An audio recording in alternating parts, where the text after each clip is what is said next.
இப்போ நம்ம வந்து ஜிகிர்தண்டா ரெசிபி வந்து நம்ம வீட்டிலேயே செய்யலாம். இந்த வெயில் காலத்தில் இந்த மாதிரி நம்ம செஞ்சு சாப்பிட்றப்போ ரொம்ப நல்லா ஜில்லுன்னு நல்லா டேஸ்ட்டாக நல்லாயிருக்கும். இப்போ இதை நம்ம எப்படி செய்கிறதுன்னு பார்க்கலாம். ஒரு அரை லிட்டர் பால் எடுத்து நம்ம நல்லா இந்த மாதிரி சுண்டை காய்ச்சி ரெடி பண்ணிக்கலாம். இதுக்கு வந்து கொஞ்சம் பாதாம் பிசின் வந்து ஊற வச்சுக்கணும். மறுபடியும் ஒரு அரை லிட்டர் பால் வந்து நம்ம வந்து அதுவும் கொஞ்சம் காய்ச்சி வச்சுக்கலாம். இந்த பால் வந்து நல்லா நம்ம வந்து நல்லா சுண்டை காய்ச்சி ரெடி பண்ணிக்கணும். இது வந்து கொஞ்சம் க்ரீம் மாதிரி நம்மளுக்கு அந்த பால்கோ இதுக்கு கொஞ்சம் வரணும். அப்போ தான் கொஞ்சம் அந்த உள்ள அந்த ஜிகிர்தண்டாவில் நம்ம நல்லா இருக்காது சாப்பிட்றதுக்கு. இப்போ நம்ம வந்து இனிப்புக்கு வந்து நம்ம வந்து கொஞ்சம் சர்க்கரை பாகு ரெடி பண்ணிக்கலாம்.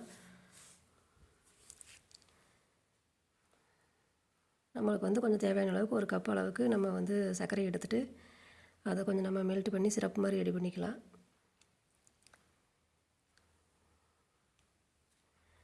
இந்த சைடு வந்து நம்ம வந்து பால் வந்து இந்த பாருங்கள், நம்மளுக்கு வந்து நம்ம ஒரு நல்லா 1/4 லிட்ரு பால் அளவுக்கு நல்லா வற்றி வந்துருச்சு.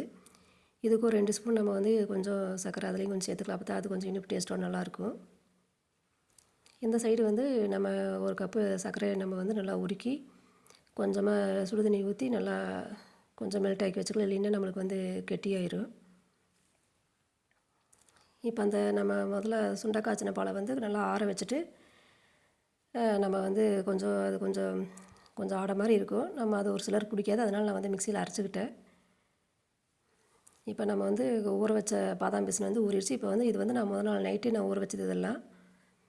இப்போ இந்த பாலையுமே எல்லாம் காய வச்சு நம்ம அந்த மாதிரி எடுத்து நல்லா கூலிங்கில் ஃப்ரிட்ஜில் வச்சு கூல் பண்ணி வச்சுக்கிட்டேன். இப்போ நீங்கள் இன்றைக்கி செய்யறதுனா இதெல்லாம் நைட்டே ரெடி பண்ணி வச்சிடணும். இப்போ நம்ம அந்த பாதாம் பிசின் வந்து நம்மளுக்கு நல்லா ஊறி வந்ததை ஒரு 2 ஸ்பூன் சேர்த்துட்டு நம்ம அந்த க்ரீம் மாதிரி இருக்கிற பாலை கொஞ்சம் அதில் சேர்த்துக்கலாம். இது வந்து நன்னாரி சர்பத் கொஞ்சம் ஃப்ளேவருக்காக, நம்ம கலருக்காகவும் ஃப்ளேவருக்காகவும் சேர்த்துக்கலாம்.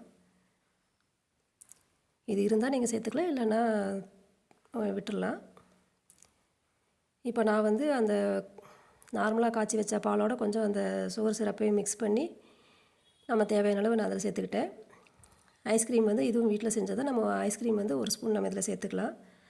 ஐஸ்கிரீம் ரெசிப்ஸியோட லிங்க்கும் நான் டிஸ்கிரிப்ஷனில் கொடுக்குறேன். எப்படி செய்கிறது நீங்கள் வீட்டிலே செய்கிறதுன்னு செக் பண்ணி பார்த்துக்குங்க. நம்ம சேனல் நீங்கள் என்ன சப்ஸ்கிரைப் பண்ணாமல் இருந்தால் பண்ணிக்கோங்க. இந்த மாதிரி வெயில் காலத்துக்கு தேவையான ஜில்லுன்னு ஐஸ்கிரீமு, இந்த மாதிரி ஜிகிர்தண்டை எல்லாமே நம்ம சேனலில் போட்டிருக்கோம். அதோட லிங்க் எல்லாம் கீழே கொடுக்குறோம். நீங்கள் விருப்பப்பட்டால் செக் பண்ணி பாருங்கள். எல்லாமே நம்ம வீட்டில் இருக்கிற பொருளை வச்சு நம்ம நல்லா செஞ்சுக்கலாம் வீட்டிலையே. நம்ம கடையிலேயே ஐஸ்கிரீம் வாங்க தேவையில்லை. நீங்களும் இந்த மாதிரி வெயில் காலத்துக்கு ட்ரை பண்ணி பாருங்கள். சூப்பராக இருக்கும். தேங்க்யூ.